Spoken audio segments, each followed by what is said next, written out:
मसीह में प्रिय भाई और बहनों, आज हम परमेश्वर के वचन के बारे में बात करेंगे कि हर मसीह ये 3 कार्य करना बहुत ही अति आवश्यक है। देखिए, सीधा हम परमेश्वर के वचन में चलेंगे, परंतु आपको यह समझना पड़ेगा, यदि आप एक सच्चा मसीही है तो जरूर पहला बात है, आपको परमेश्वर के वचन को सुनना बहुत ही जरूरी है।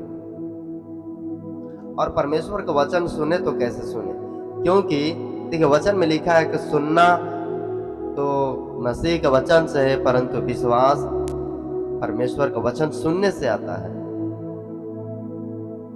इसलिए जब आप परमेश्वर का वचन खोलेंगे, नीति वचन और 4 अध्याय और इसका 20 वचन को पढ़ेंगे तो क्या लिखा है? हे मेरे पुत्र, मेरे वचन ध्यान धरकर सुन और अपना कान मेरी बातों पर लगा। प्रियो, जब आप परमेश्वर के वचन को सुनते हैं, पहली बात है तो परमेश्वर के वचन को ध्यान से सुने, कान लगा कर सुने और उसको पूरे धीरज के साथ सावधानी पूर्वक सुने, क्योंकि परमेश्वर का वचन आपको सुनना प्रतिदिन बहुत ही अति आवश्यक है। और जब आप परमेश्वर के वचन को सुनेंगे तो निश्चित रूप से आप आशीष को पाएंगे, क्योंकि परमेश्वर का वचन सुनना हमारे लिए सौभाग्य है। और परमेश्वर ये दया किया है कि हम उसके वचन को सुन सके।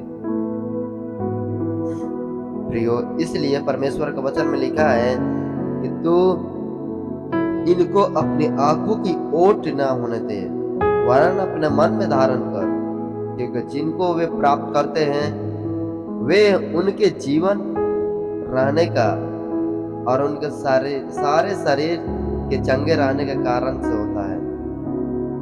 इसलिए हमें परमेश्वर के वचन को ध्यान रखकर सुनना बहुत ही आवश्यक है, ताकि जब हमें वचन नहीं पढ़ने आता है तो ऐसे अनपढ़ लोग परमेश्वर के वचन को ध्यान से सुनना चाहिए, जिससे वे शिक्षा को प्राप्त कर सके। वचन में लिखा है कि जो बुद्धि को प्राप्त करते हैं, शिक्षा को प्राप्त करते हैं, वे सोने चांदी से भी बढ़कर प्राप्त करते हैं। जो सोने चांदी से लाभ नहीं हो सकता, उससे ज्यादा लाभ परमेश्वर के वचन के द्वारा होता है। इसलिए प्रियो, परमेश्वर का वचन चाहे कलीसिया में हो, चाहे मीटिंग में हो, चाहे उपवास में हो, चाहे कहीं भी आपको सुनाया जाता है, आपको सुनना बहुत ही जरूरी है। पर हाँ, सुनाने वाला एक सच्चा होना चाहिए, क्योंकि आजकल इस संसार में बहुत भरमाने वाले लोग हैं जो वचन की सही व्याख्या नहीं करते हैं, वचन की सही जानकारी नहीं देते हैं, वचन के सही एक्सप्लेन नहीं करते हैं। इस कारण से विश्वासी भटकने का काफी उम्मीद रहता है। परमेश्वर का वचन आप उनसे सुने जिसने आपको यीशु मसीह के पास ले आया है, जिसने आपको प्रभु यीशु के पास विश्वास करने में मदद किया, जिसने आपको खोजा, वो पास्टर का वचन सुने, क्योंकि वो पास्टर कभी नहीं चाहेगा कि मेरे विश्वासी भटक जाए। प्रभु यीशु ने कहा कि मेरी भेड़ें मेरा शब्द पहचानती है, मेरा भेड़ें मेरा शब्द सुनती है। क्या आप उस प्रभु का वचन को पहचानते हैं, उसके शब्दों का आवाज सुनते हैं, या किसी अन्य आवाज को? यीशु ने कहा कि मेरी भेड़ें दूसरे का जब आवाज सुनेगी तो पहचान लेगी कि ये मेरा स्वामी नहीं, मेरा स्वामी यीशु है। इसलिए वचन को ध्यान से सुनना बहुत ही जरूरी है। प्रियो, दूसरे पॉइंट आप देख सकते हैं, हमें परमेश्वर के वचन को पढ़ना बहुत ही अति आवश्यक है। जब आप प्रेरितों के काम में पढ़ेंगे, परमेश्वर के उस समय के लोग, प्रथम कलीसिया के लोग, प्रथम शताब्दी के लोग, प्रारंभिक कलीसिया के लोग जो थे, वचन की व्याख्या को बार बार पन्ना उलट पलट कर केवल वचन को खोजते रहे कि परमेश्वर क्या कहता है, परमेश्वर के वचन में इस प्रकार लिखा है, परमेश्वर के वचन में कैसा लिखा है।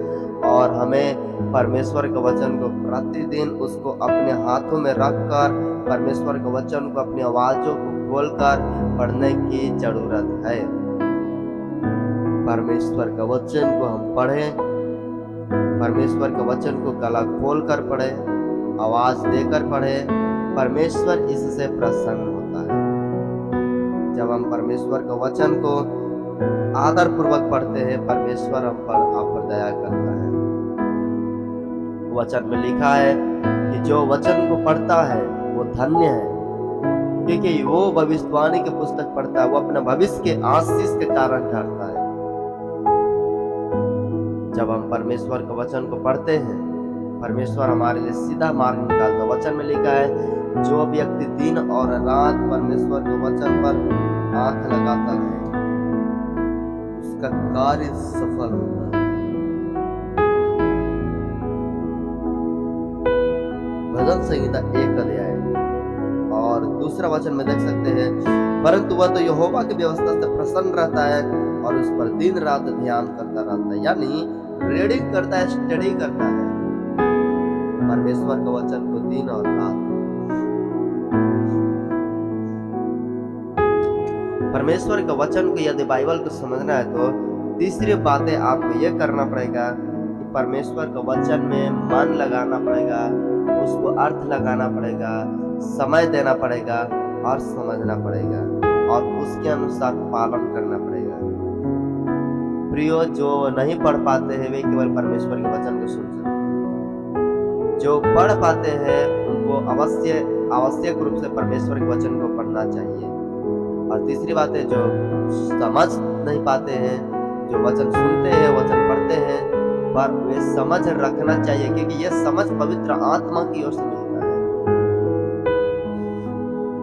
प्रभु यीशु मसीह की समझदारी जन्म समय होने के बाद 2-3 वर्ष होने के बाद उनको समझ को परमेश्वर पिता को दिया।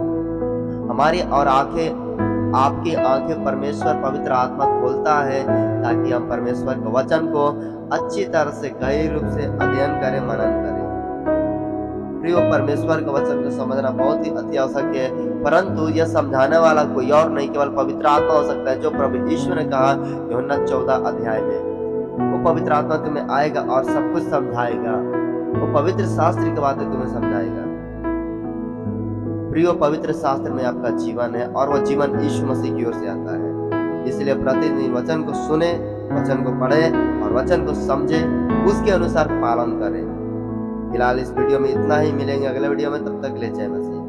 परमेश्वर के वचन को दिन रात पढ़े और उस पर मनन करें, मन लगाए, ताकि परमेश्वर आपके कार्यों में मन लगाने पाए और आपके जीवन को पवित्र करने पाए। सबको जय मसीह। परमेश्वर सबको आशीष दे। God bless you.